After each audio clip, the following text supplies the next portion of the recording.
How's it going, everybody? And thank you for joining us on Bites with Friends. I am your host, Paul Veracci, on this very special Thanksgiving episode. Yeah. Hey, I'm Stephen Kepfer, and happy Thanksgiving, Paul. Happy Thanksgiving, buddy. Yeah, man.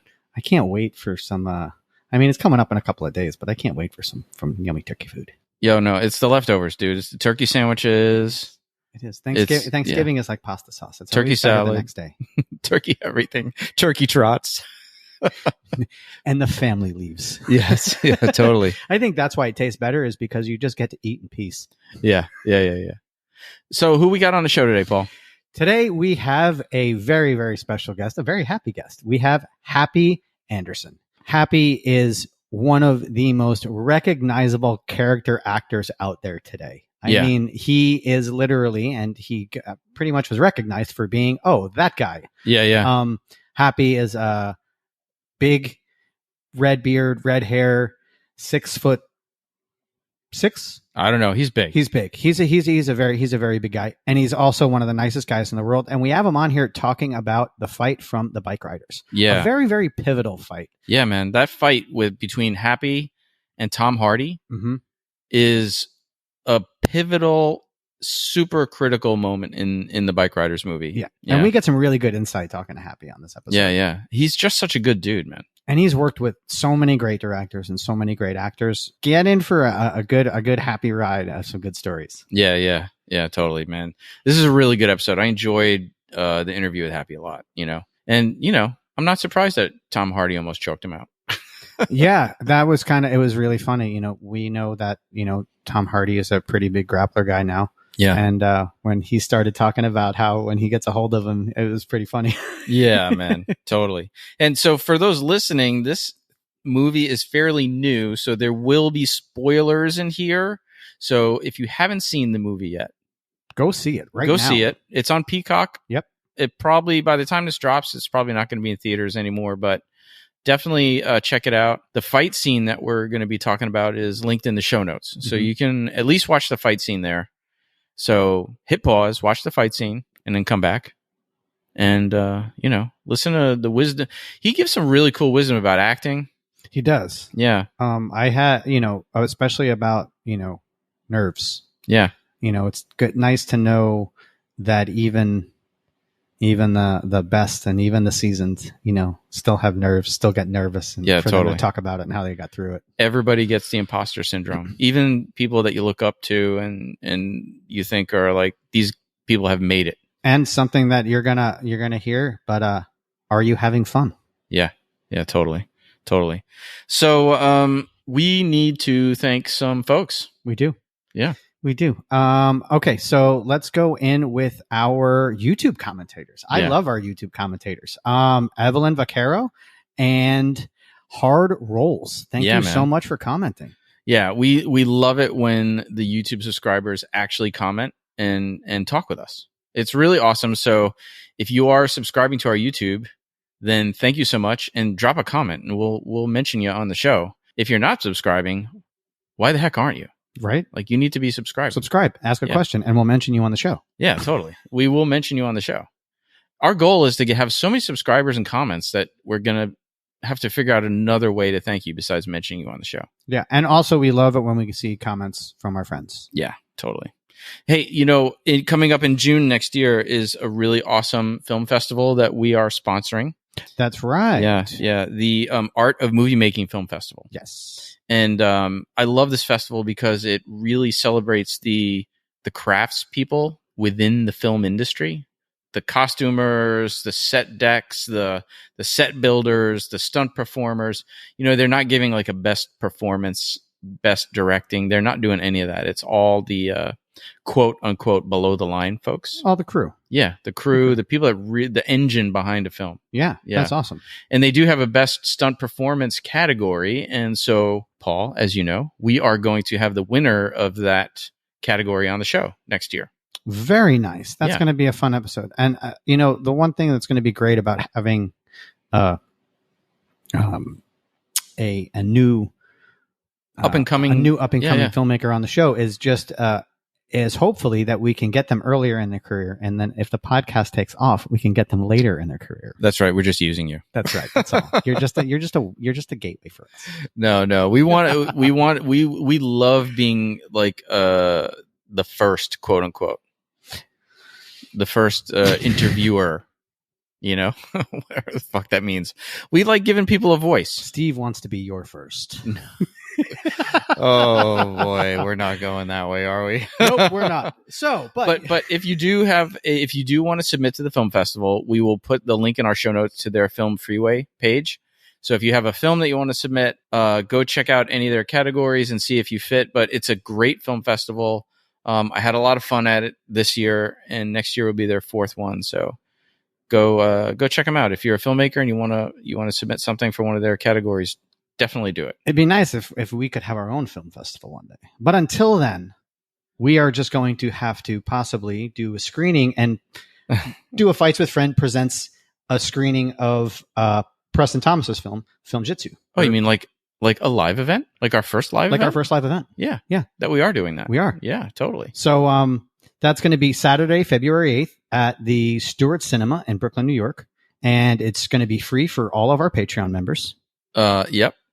So if you are supporting us on Patreon, you will be able to attend this advanced screening of this movie for free. And it's a cool movie, man. It's like basically, it's called Film Jitsu, and we're going to have Preston on the show to talk more about it in a future episode. But it's literally about the intersection between the film industry and martial arts. And that could be through stunts or through filmmakers who are martial artists.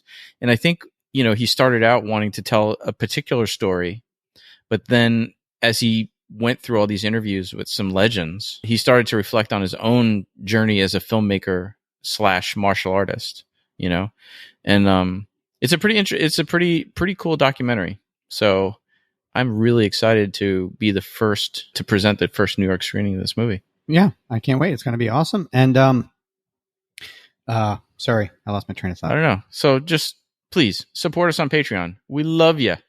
We love you. And if you are on our Patreon and you're at you're at the $20 a month level, you do get a custom pin, which we actually just got the quotes on. So those are coming. So those are coming. Yeah. For our very, very special $20 Patreon member. Yeah, but even if you support us at $1, we love you. We do. We and definitely do. We appreciate all the support because it's less money that we have to take out of our pockets to, yeah, for the podcast. And I mean, the you Patreon followers, supporters, like really, you're the lifeblood that keeps us going. Our sponsors got us off the ground. Yep, for sure. But to keep us running, we really appreciate all the Patreon members. Really appreciate the Patreon members. Yep. But speaking of sponsors, let's thank a couple of sponsors, man. We do. Stunt Contact. Yeah. Stunt Contact. Awesome. You guys are the best. Yeah. I love them. You know what I also like is we follow each other on Instagram now. So I always smile when they like my posts. Oh yeah. Cause they're like a big thing. So I'm like, yeah. And they're super active. They really are out there in the community, you know, they participating, liking, being social on the social media, you know, but Stunt Contact's great. Their breakdown service is excellent. Their website is second to none, and they're just really great. And I think we mentioned it before, I got to hang out with Noelle Kim, the owner of Stunt Contact, because, you know, Stunt Contact used to be this basically kind of like a newsletter, like a bi-weekly thing. You could subscribe to it. And then that went away for a little while because the original organizers, owners of it passed away. And so it's now revamped into this whole new sort of 21st century version of Stunt Contact. It's very different than the original version, except in name. Like, I think people, when they subscribe to this, if you know the old Stunt Contact, that's not what you're getting. You know, now you're getting a very interactive experience that really, really provides you the information that you need, and not the information you don't need, which sometimes you get these, you know, subscription things and you're getting like information that's like old. Like, I know this already. How come, you know, it's like this stuff is very up to date. You can get daily emails with new productions that were listed that day. You know, you can get weekly emails They do a great service. So definitely, if you're a stunt performer or even anyone else in filmmaking, if you're a director, you want to know what's going on out there. Stunt Contact's great. It's a great breakdown service. Stunt Contact, we thank you, we love you, and let's not forget. Well, not forget. What do you mean? We're only on our second sponsor, Fight or Flight Entertainment and Brett Copes. Brett Copes is one of the best in the business. You want to learn how to fly. You want to learn safety. Yep. Brett is the man. He does workshops all over the country. Yeah. LA. And we will share the information about those workshops on our social media. Definitely attend one. If you need a primer on performance, flying humans for performance, his workshops are where it's at. They're great. If you're not a rigger and you just need to know some basics, they're great. And if you are a rigger and you want to get hours for continued education or all these other things, like Brett's workshops are awesome. He also, I think, does inspections, facility inspections, and all different stuff aside from actually work, rigging for TV and theater. Yeah. Brett's the man. Brett is awesome. And Brett came here and did a workshop with us. Yeah. He's totally. I learned so much. We're talking to him about coming on the show. So hopefully we'll get him on the show. It'd be great if he could come down here and do the show after he did a workshop. Well, actually, we just emailed with him last week and he said he will come to the screening next year. So that would be great. We would love all our sponsors to come to the screening. Oh, that'd be amazing. I mean, they're totally welcome to come. And our other sponsor that will be at the screening. Oh, you mean like us? Like us? Breakfall Studios? Breakfall Studios. That's right. We sponsor ourselves, folks. We believe in we. Yeah. What? What is it? We believe in we? We believe in we. I believe I could fly. No, that's Brett's song. Yeah, but listen, we also provide a service. If you need a space, you can see the space behind us. If you need to rent a space for rehearsals or for auditions or to shoot some previs, or you have an actor that needs to be trained, a fight that needs to be choreographed, a workshop that you'd like to host, hit us up. Breakfall Studios. Yeah, man. You can find us on Instagram at Breakfall Stunts, or you can email us. Our email is in the show notes, fightingwithfriendspod@gmail.com. But it'll be in the show notes. Reach out. We are here for you. We are here. Breakfall Studios. Hi. We did like the first half of the season. We didn't even plug ourselves. I know.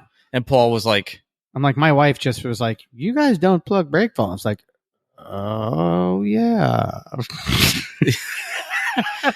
yeah. I was like, damn it. We're like, damn, we should be plugging ourselves. Like, yeah, we should have thought about that. So that's what we're doing. So here we go, 15 episodes in. Yeah, totally. My wife reminds me that we're not promoting ourselves on our podcast. I know.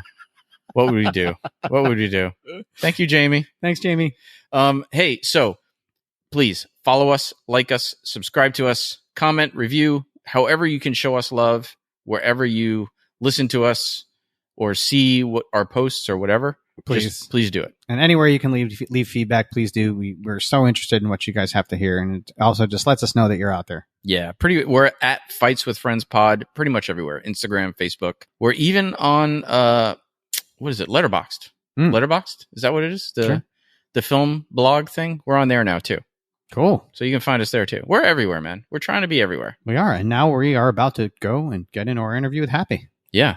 All right. Let's talk about muddy fights, brutal fights. Yeah. With Tom Hardy. Choking him out. Yeah. All right. Let's do it. Let's bring in Happy. Bring in Happy. And here we are with Happy Anderson, Big Jack from Bikeriders, amongst so many other amazing character roles. Hell yeah, man. Happy, we are so happy to have you. Yeah, I'm happy to be here. You've never heard that joke before, I'm sure. Oh my God! Well, the worst was the summer Happy Gilmore came out. That's all I heard every day. Oh my gosh. Wow, that's fine. And you mentioned it. They're filming the sequel now. Yep. Yep. Right over here in New Jersey. Yeah. Is that right? Oh, yeah.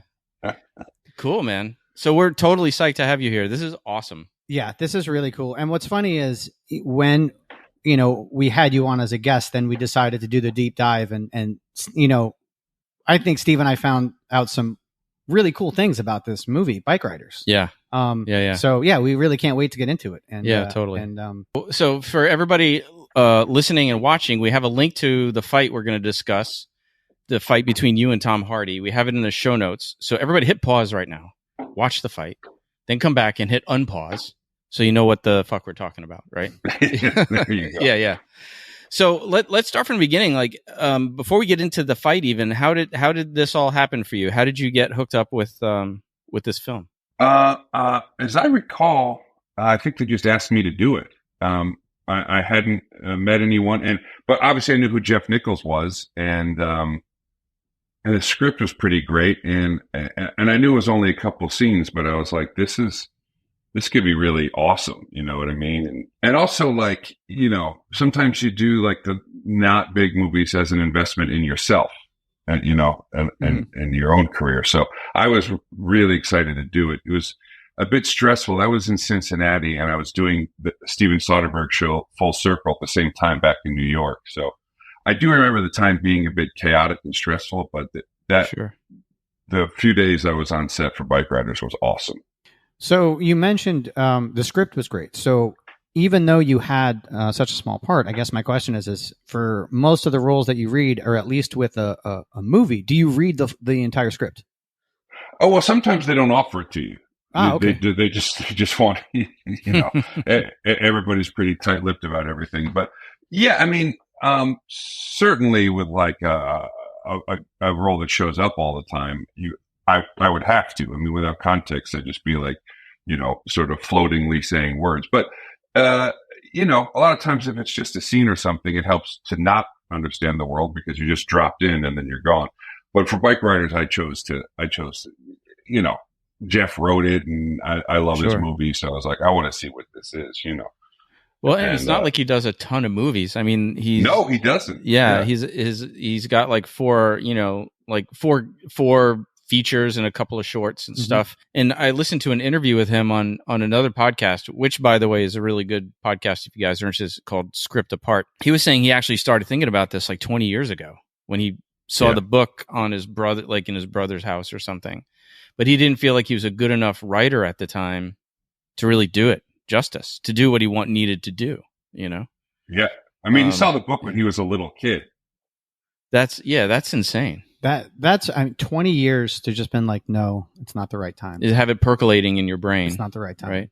You know, and then all of a sudden been like, like, so do you know Happy was, because like, obviously the majority of the cast are based on real people, even though the story is sort of this crafted story based on anecdotes.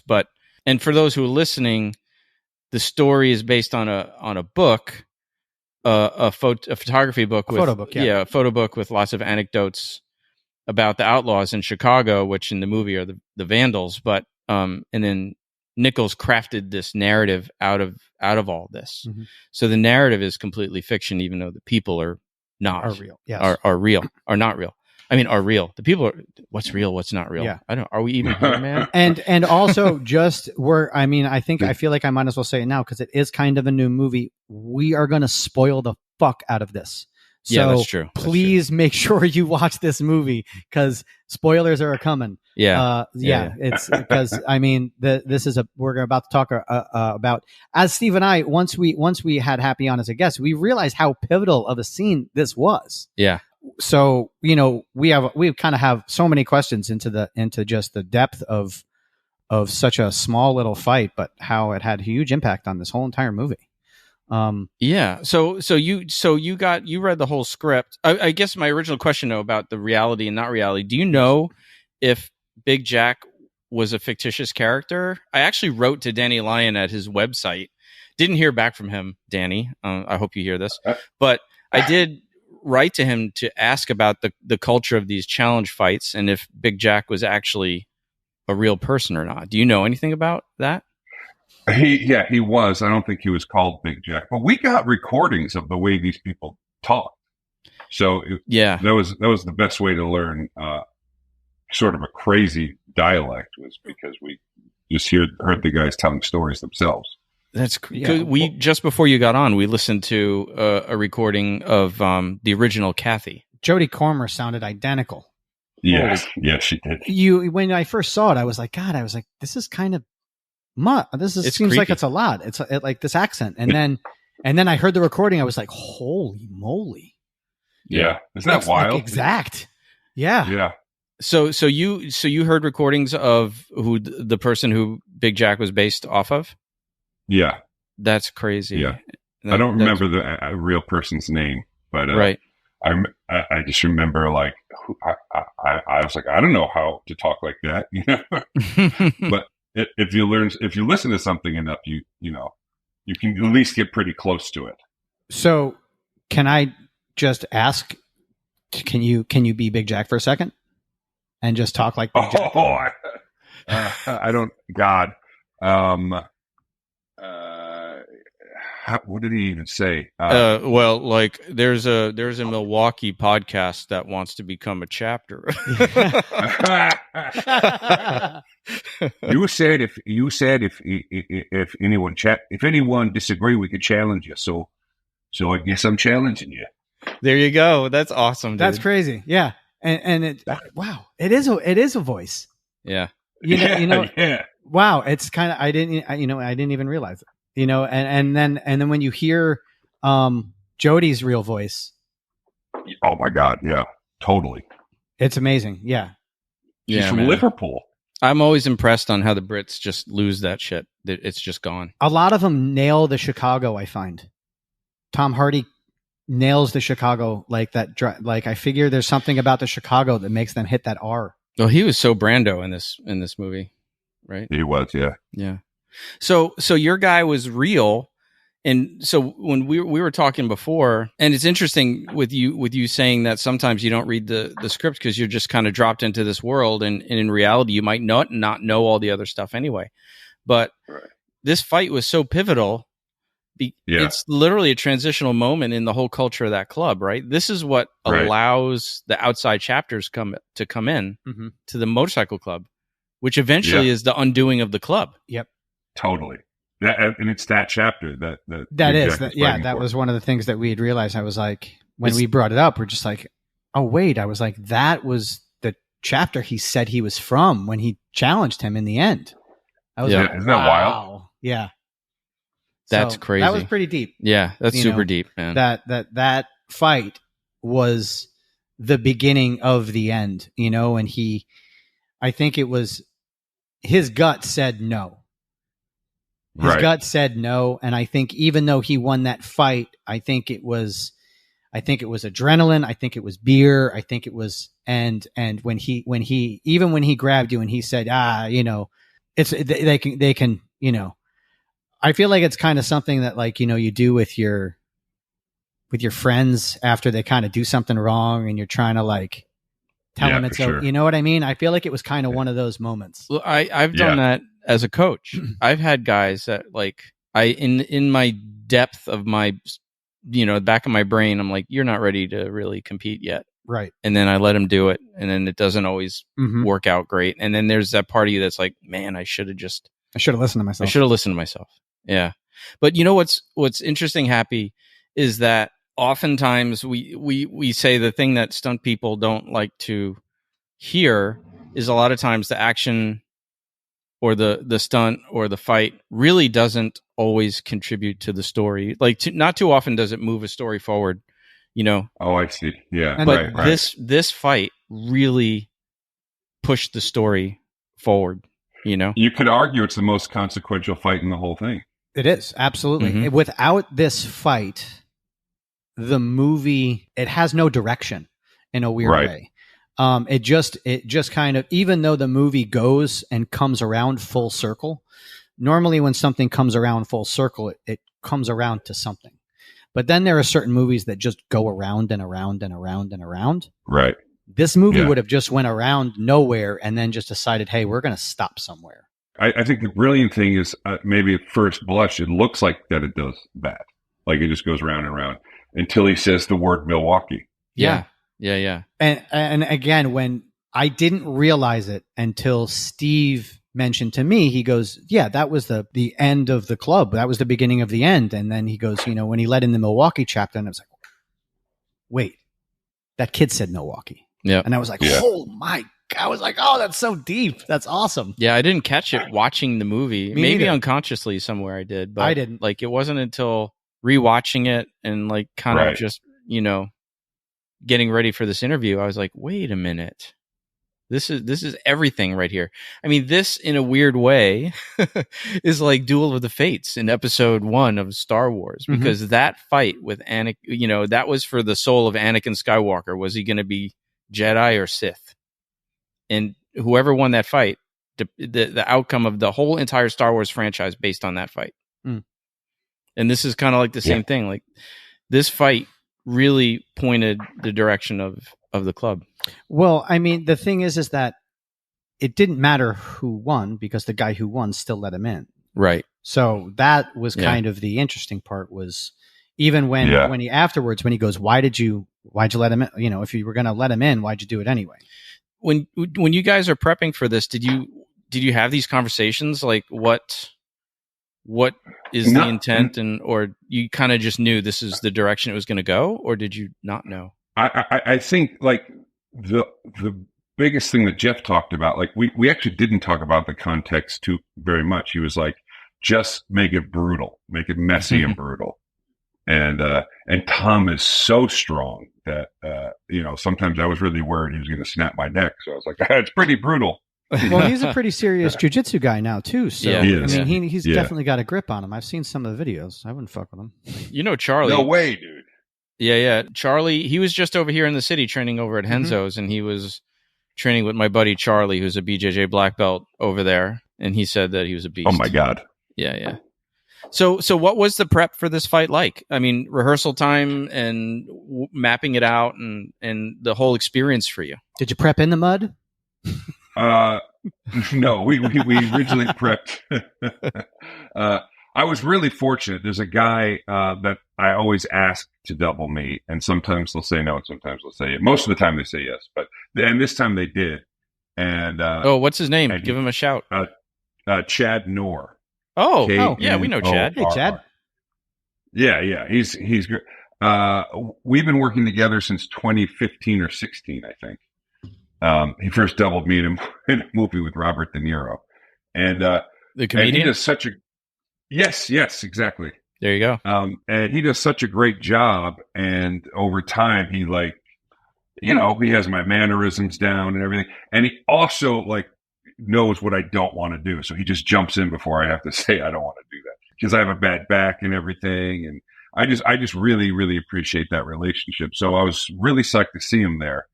And I mostly just watched them do it because Tom wasn't there, you know, and it was the same day I landed in Cincinnati. So, you know, they had staged it and it looked cool. We were on a mat, you know, but then, like, a week later when we shot it, kind of the whole thing just totally changed because, you know, Tom gets really excited and wants to add things and take away things. And that's every fight scene. Yeah. And I realized how strong he was when we had to do the part where we were on the ground and he chokes me. Yeah. And before we said action, it was a tight grip, but I wasn't. And all of a sudden they said action. I was like, I can't fucking breathe, you know. And I was like, okay, I'm gonna have to bring it a little bit, you know. Just a bit. Yeah. It's like, I gotta pretend this is like 20% real. Yeah. That's cool, man. So, how much? So, what was it like from rehearsals, and what changed when you got on set? Because we talk a lot about how not to be married to the choreography, because a lot of times you get on location, you get in set, and all these ideas start flowing, and things and stuff changes. You know. Yeah, you know, that's actually a really interesting point, because now that I'm reflecting back, because I've had so many fight scenes, and it almost never is the same as what we initially stage. Right? Like, and then, you know, the stunt team does it, and then you put the actors in, and they all have different ideas. And so, yeah, like, it was quite different, if I remember correctly. Was there anything, like, once you got, because they obviously had some idea of what it was going to be before you arrived. Like you said, they were already working on it. And when you get there, are you contributing aspects, that you think, well, Big Jack would maybe do this, not that, or Big Jack would respond this way, not that way? For sure. I didn't, there wasn't a lot of not that. I tend to really have a lot of respect for stunt workers, and I, like, don't want to get in the way, you know? Sure. But I did want to add a lot of, he's just so big, like I just wanted to add a lot of like just right crosses, because Yeah. whenever you see a large man fight, he uses his fists. He doesn't, really try to, because he doesn't really have any, but he doesn't try to use his agility and fighting skills. He just wants to pummel the guy. Well, you didn't want to do a jumping, spinning 360 hook kick. No, the fight was so gritty and brutal and real. That was what I think was great about it. Yeah. It wasn't fancy. It was real, like two real guys fighting. Well, I mean, and especially when you're rolling around in the mud, that's pretty much what it's going to end up looking like. Yeah, totally. Yeah. Totally. And that was supposed to be sloppy, Yeah, sloppy, no technique. You're not going to be able to really throw good punches with slippery, muddy footing, and you know what I mean? It's just coming out with all your weight behind it and hoping you land it. Yeah, totally. Well, and it's interesting you mentioned slippery mud, because a couple times we actually caught each other on the chin and stuff, and I was like, oh, I'm so glad I'm not really fucking fighting this guy. Yeah, totally. He looks like, I mean, I've never worked with him, but it reminds me a little bit of like when I did a scene with John Bernthal in Punisher, and he was just so in 100% in that Punisher personality that I was like legit afraid of him. Yeah, he gets into it. Wow. Yeah. He gets himself psyched up. He would get himself psyched up like before a scene would start. Yeah. And it's funny, he would like start grunting. And yeah. Right? And yeah. So actually, side story. But on the rap day, I had a friend who passed down to me probably about a couple thousand autographs, signed autographs. He had his grandfather used to hang out on Broadway and have everybody sign things.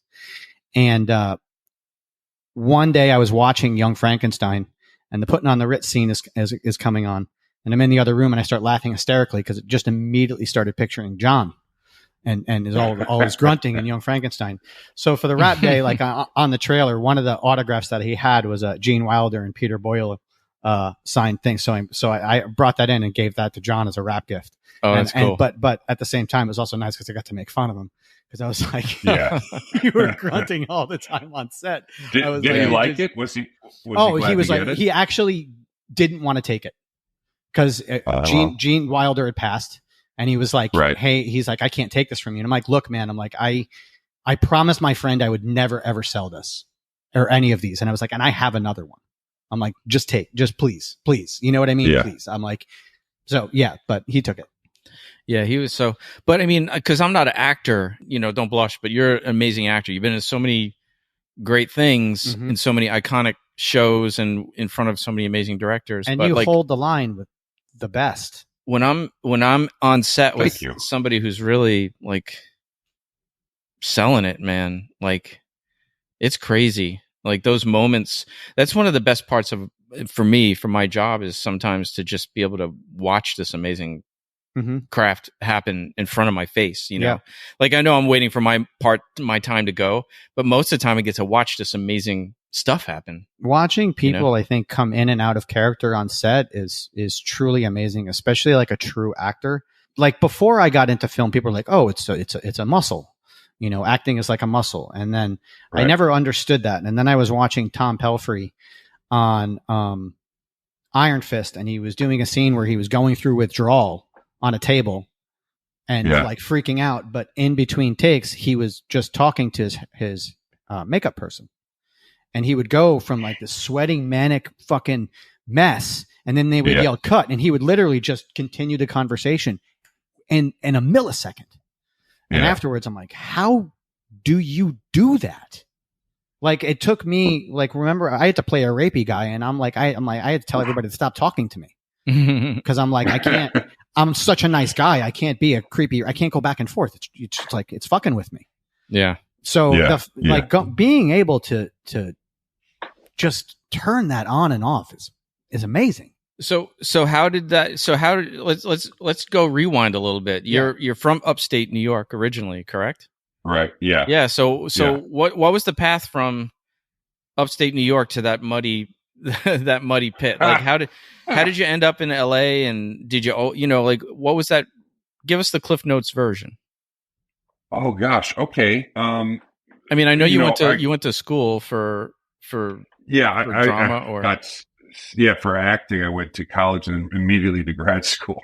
So I was in training for a long time, I guess. But the little town I grew up in, High Falls, is like an hour and a half drive from the GW Bridge, and it might as well be another fucking planet, man. It's right. Like in the woods, in a valley, mountains. There's farms. Everyone's hunting. So that's what I loved about that. But there wasn't a lot of opportunity. I pretty much wanted to perform from the day I was born. So I started off as a tap dancer. Really? Yeah, so the agility is in there, man. We knew it. Somewhere. And then, but I don't really sing. And then so I started doing musicals, but when they need a tap dancer, and then, blah, blah, blah. So I wanted to be an actor. I did my first professional theater thing in 1995 in Ellenville, New York, at a theater called Shadowland Theater. So that was the first time I really got paid to act. What was it? What'd you do? It was a play called The Foreigner. I played it was a comedy, but I played a developmentally disabled teenager. Okay. Typecast.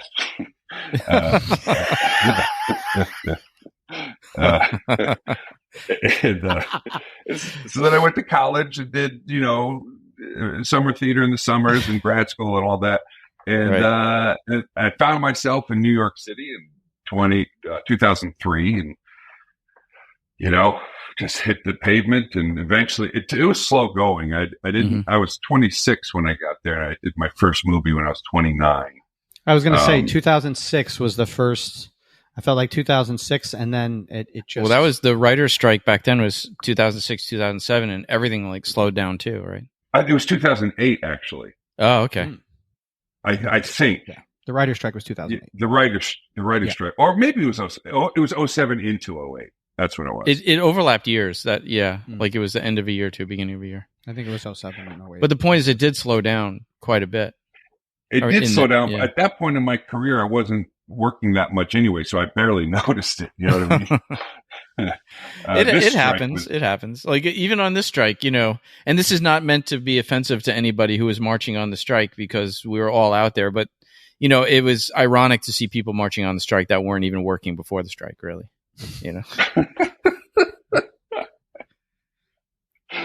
So my wife made a similar comment. Yeah. I didn't mind though. We're all brothers and sisters, and we needed to get what we needed. 100%. I don't regret it. I felt bad for the people who were like, "I just paid my dues." I'm like, "Oh God, that sucks." Oh God. like I just got in and I paid my dues. Strike. Yeah. Oh God, that's terrible. Yep. That's terrible. It was rough time. But anyway, so you weren't working much, and it was the mid 2000s, and you end up going to LA.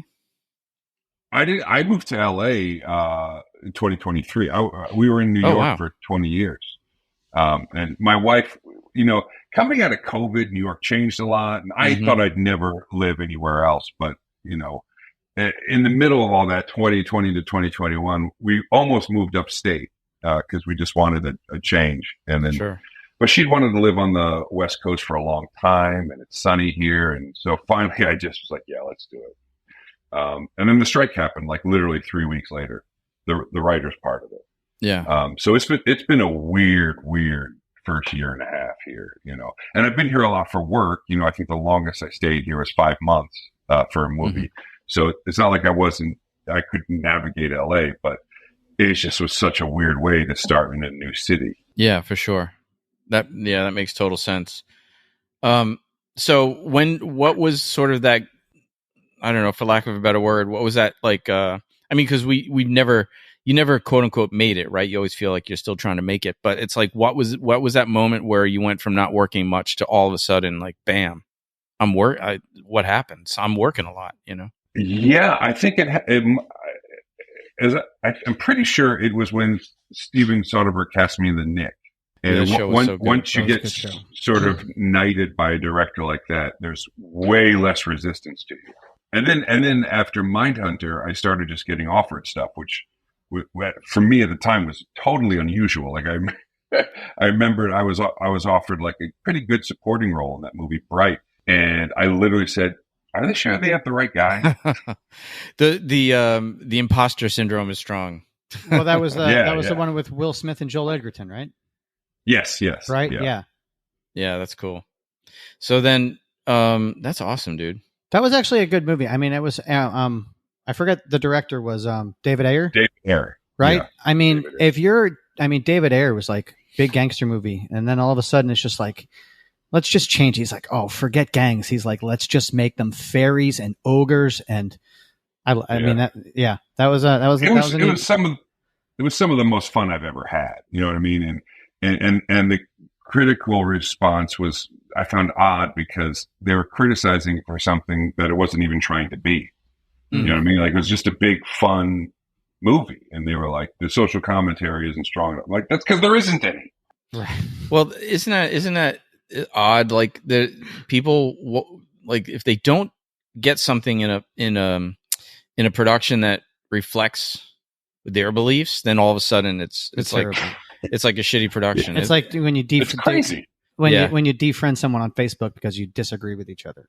Or it's like Civil War, like Alex Garland's Civil War. People got really upset that he didn't choose a side, like right or left. Oh my God, I know. I think that criticism is crazy. The whole point is we don't know who's who.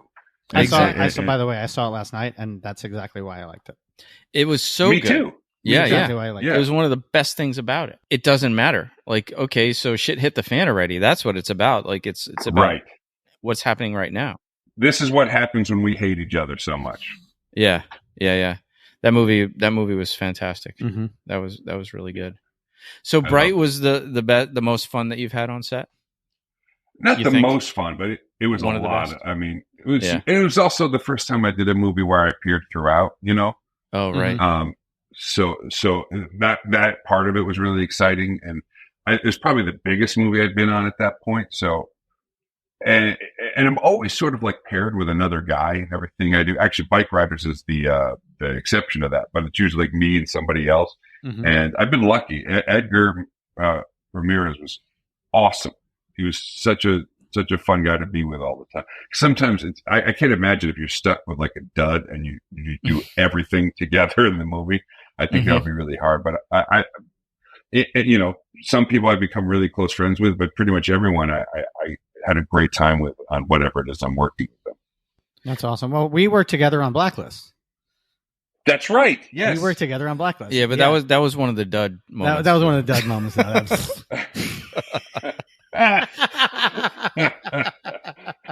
Right. I was trying to figure out the politest way to say it, but you did it for me. I'll just say it. I'll put it out there. I mean, we ran into a room together, and then I died. Wait, was that the wood chipper scene, or was that the? No, I got killed. I got killed before the wood chipper scene. When so there was we ran in to go get Tom Keegan, right, and we ran into a house, and the car blew up outside. Right. And you ran in with two guys, and it was with me and Dylan Hintz. Yeah. And then we ran in, and then you went left and up the stairs, and I went straight and got shot. Oh, that's right. I can't believe how quickly they staged that stuff. That was so quick.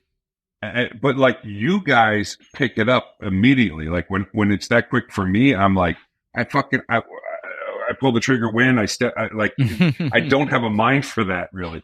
So it always like, that's why I've always had such a reverence for the stunt community, because I'm like, I can't, like, I'm just not good at that stuff. You know what I mean?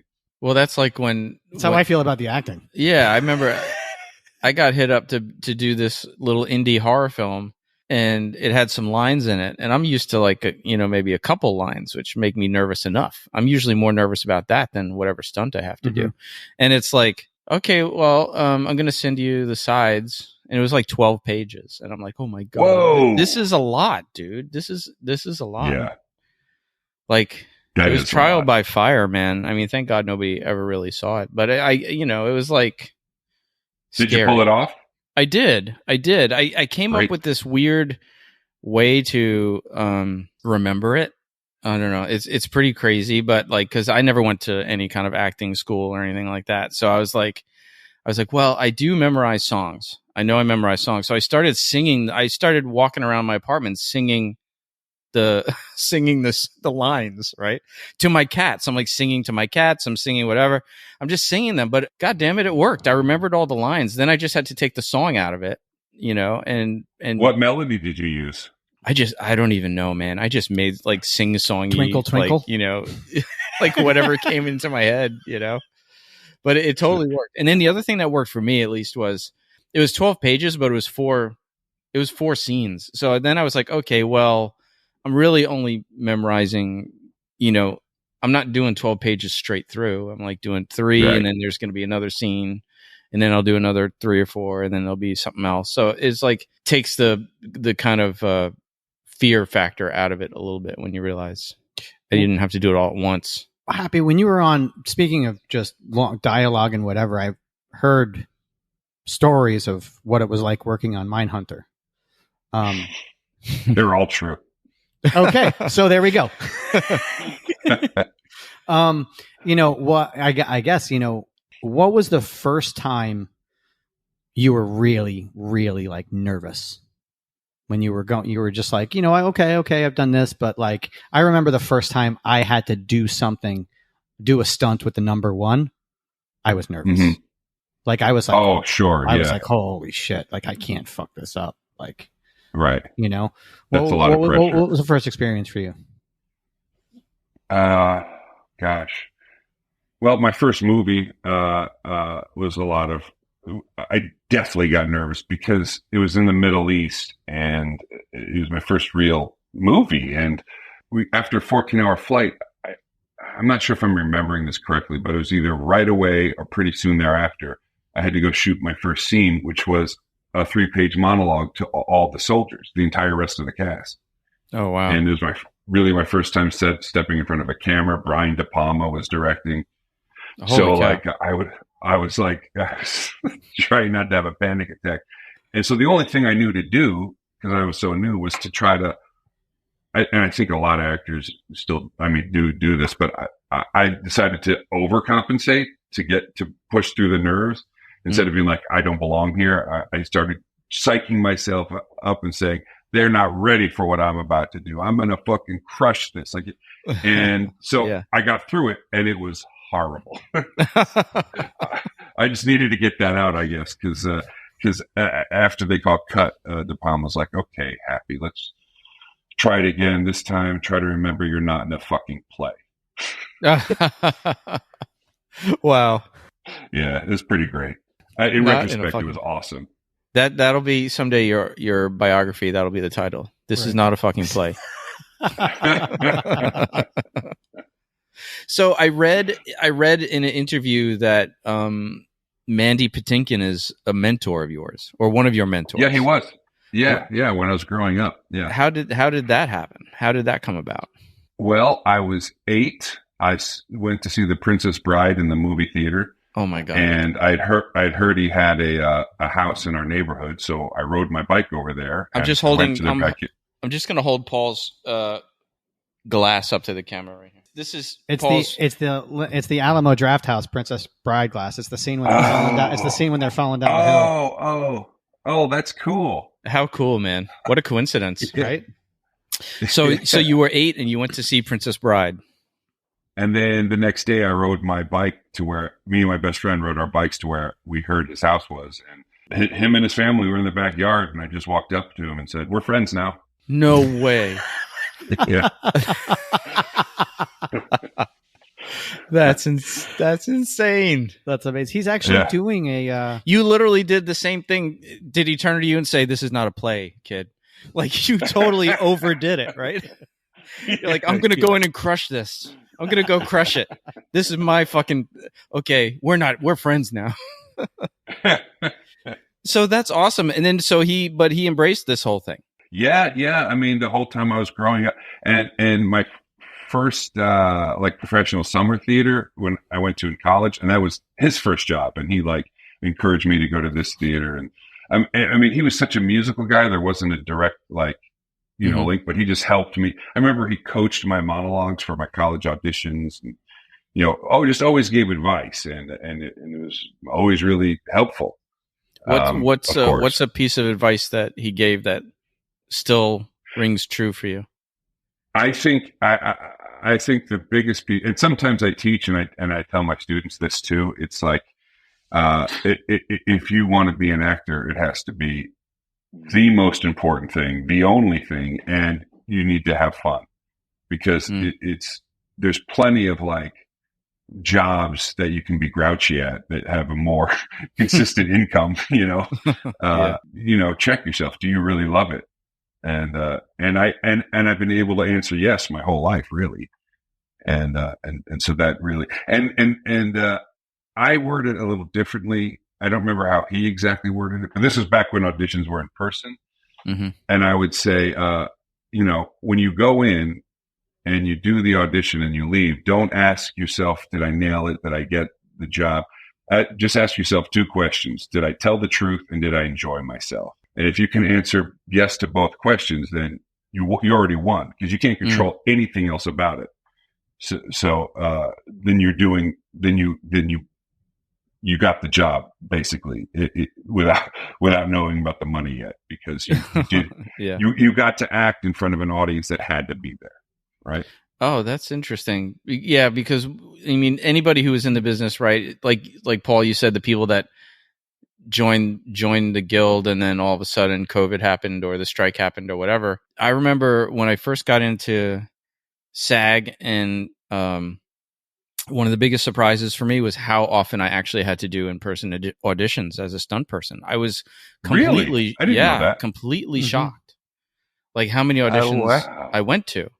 And I completely felt out of my depth, which is I got another friend of ours, Cliff Moylan, who's an actor, and I was like, him on the he was on the last episode, but I was like, you got to help me with this. I don't know what the fuck I'm doing, dude. It was like there was so many auditions. Like I would get a call, like I got a call for what was the show? It was with Kevin Bacon, City on the Hill, and it was like, okay, we know you. There's going to be a fight in the VFW, right? And they were like, the coordinator called me. He goes, "Hey, we know you got the fight stuff, but you got to go audition because it's a speaking part." And so I'd get a lot of that stuff. It's like, "Hey, we know you got the physical thing, but you need to go audition for the acting part."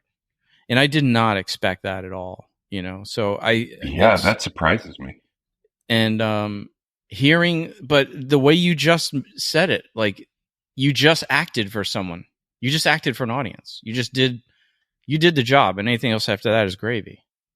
Right. Like, that I think that would just relieve tension, Yeah, when I was at Rockstar one day, they were just having us do a scene. And they normally never put the headset on me, but they put the headset on us, and they just wanted to be like a bunch of construction workers. And I literally, and I'm like, and they're like, just improv stuff. And I was like, well, what kind of a construction worker? I'm like a New York construction worker? And they were like, yes. And I was like, okay. So I just went off and just said a bunch of hysterically racist and funny shit. And then they literally the next day, they're like, hey, we want you to audition for something. And I did fucking terrible.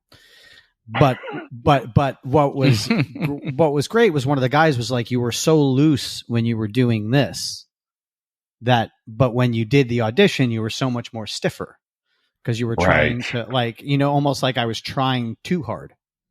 Right. So it was kind of, it's kind of, that's the have fun part. That's the have fun part. I was not having fun with it. And if I had fun with it, and what's crazy is, dude, I was a bouncer. How could I not have fun with being a bouncer? Yeah, that's fun. That's what Jerry, that's what the late great Jerry Hewitt would always say right before action would be just have fun. Just go out there and have fun. Yeah, and sometimes you think you killed it. You just don't know. You think you killed it and then you hear nothing, and then you think you did like poop, and then you get something. It's like you just never know. And then with stunt, with stunts, you've always got that I feel like, I don't know, maybe I don't know if this ever happens in acting because I'm not an actor, but stunts, sometimes you'll do it once and they'll be like, we got it done. And you're like, I could have fucking done so much better. Like, just give me another take. Like, come on. Like, I know you got it, but I can, and then sometimes when you watch it and you're like, oh, that's exactly what I wanted to do on the second take. But that's a good question. Happy. Like there are some directors who are notoriously, they're like, they get what they want and they move on, like Clint Eastwood or something. Or like that's how well, it doesn't matter. I was going to name somebody, but I don't want to name them yet. But when they get it and they move on quickly, and then there's the others who, like David, over and over and over, another take, and he waits for every single element in the room, including the flies on the wall, to be there. But what's your experience regarding like the director wanting to move on and you feeling like I can still do better? If I feel strongly enough about it, I'll ask for another one, and they'll do it usually. It's funny. David and Steven Soderbergh are those are probably the two most accomplished directors I've worked with, and they're really close friends apparently. But it is polar opposites of how they work. I mean, Steven doesn't do any coverage; he just shoots exactly what he already knows he's going to need, right? And he shoots it himself. 1 or 2 takes, and that's it. And then, I around the time of Mindhunter, I read an interview that David, Holt, and Jonathan did on a panel or something, and David attributed something to me that I don't actually think I said, but maybe I did, and I blocked it out. But he was talking about how we did 75 takes or something with the scene where I make love to a shoe. We did a lot of takes of that. And he said, Happy was like, are we really going to do this every time? That's so funny. Well, hey, if Fincher's out there attributing a quote to you, that's not a bad thing. That's not a bad thing. No. And all the days blended together so much. I was like, maybe I did say that. I have no idea.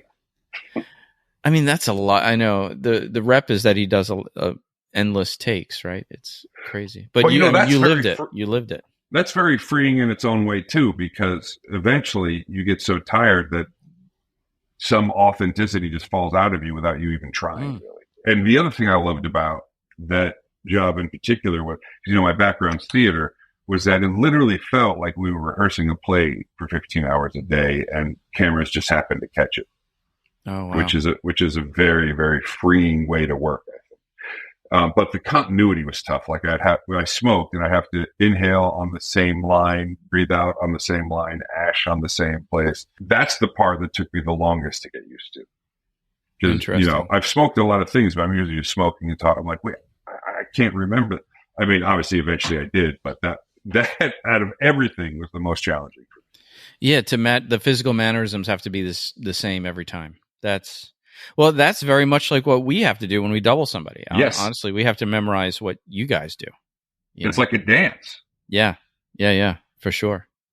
Yeah, I mean, when you did your ledge scene on Debs, I have a hard time figuring it. I have to ask you which is you and which is Alex, or if it's Alex or if it's you, because that's amazing. He had his walk. He had Alex's not Zach Grenier. Zach Grenier. Yeah, sorry, doubled not Zach Alex Grenier. was the director. Yeah. Sorry, but he had his walk, and it was and what was great was he did the shoulders the same way. Like it was like he watched. It was like he watched Alex walk away, and then he's like, "Okay, do I look like this when I walk away?" And when you guys are on the lead, I can't tell who's who and when they cut and when it's not. It's pretty awesome. It's well, what it is, because we did two days with the actor. We were up on this 6-story ledge, right? And Zach is going out there to stop somebody from who's threatening suicide. So I have to climb out on the ledge and do all this kind of stuff. So we did it for like 2 days with Sonoya Mizuno and Zach, but we had a scaffold built all the way up to the ledge with crash pads there, so they could just step off the ledge onto the scaffold or whatever. So we did the whole scene 2 days with them, and it was me and Linda Jewell was doubling her. We had to learn the lines. We had to memorize their actions and everything, and then the next 2 days we replicated everything without the scaffolding, lines and everything. Just did it exactly the way they did it for Alex Garland was the director. And that was for the drone shots, the crane shots and all that stuff. But nobody would ever hear us doing the lines or anything, but we learned the basic dialogue and everything just so we could do it exactly the way they did it. So Zach leaned on the wall on this line, and he put his hand in his pocket on this line, and all that kind of stuff. That's so great. It's fun. That's why I keep requesting Chad, because he has learned to move and like me and gesture like me. And he made himself he's in much better shape than I am, so he made himself like a little belly that he wears under a shirt, and he'll adjust it, make it smaller or bigger depending on what kind of shape I'm in for that particular. Hearing that, it makes me think cool. of Only Murders in the Building. Steve Martin before Zaz, he had his stunt, his stunt double. That was like a stunt double for but when she would come on, they would dress alike, they would look alike. It was really right. Yeah, totally. Well, having that consistent double is a great thing. And it's great that you can sometimes when you can even bring it with you, and they're like, yeah, come on. Yeah. Well, that's how I got on Devs, because I was doubling Zach on Ray Donovan, and then, he put in a word for me with Devs and then simultaneously I was talking to the stunt coordinator, and the next thing you know, I'm in California working on that one, But he doesn't do a lot of action stuff, so I don't get, whatever. It's all good. Yeah. Weirdly, I do too many fights for my taste. But I'm grateful. Are you not getting? Do you feel like a challenge with your size and everything for since you bring that up, like stereotyping or that kind of thing, or is it something you don't care about? You're like, I'm working and that's the work, or is it a little bit of both? It's something I never used to care about. By my nature, I think I'm like a really nice person, and I play all these hateful, loathsome people. So when I do tend, when multiple things come up at once, I do tend to gravitate now towards the nicer, lighter stuff. Right. And it doesn't come up that often. I'm still like, I found that like a guy my size and complexion, usually the choices are to either be the threat or the butt of the joke, which is fine. I'm always grateful to work. Like there's no question about that. But if there's any opportunity, like in Full Circle, actually most of it got cut, but I was like this really sweet guy who was taking care of this kid while they were in hiding. And I loved that. And I shot that in my hometown, actually. Oh, cool. And I was staying right next to the movie theater where I saw The Princess Bride. Oh, talk about Full Circle. That's crazy. And it was called Full Circle. Yeah. Ha. That's nuts. There was a scene where I was teaching a kid how to hunt in the woods, and I realized at one point that these are the woods that my father actually hunted in when we were growing up. Oh, wow. That's cool. Yeah. It was pretty amazing. Those are some awesome moments in life when these sort of the timelines intersect. It's pretty sweet. Yeah. So what do you got coming up? Anything you can tell us about? I just finished a bit on this new, it's pretty cool project. This new King Lear movie. Al Pacino's playing Lear, and and it's an amazing cast. It's a really interesting, strange, kind of exciting adaptation of it. Who are you playing?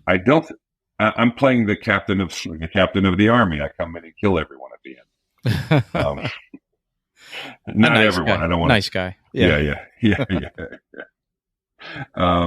But that was that was the second time I got to work with Pacino. So it was, he's amazing. So, and also Ted Levine was in it, and I got along with him great. But what was interesting that we talked about, his Buffalo Bill character, Silence of the Lambs, he based on Jerry Brudos.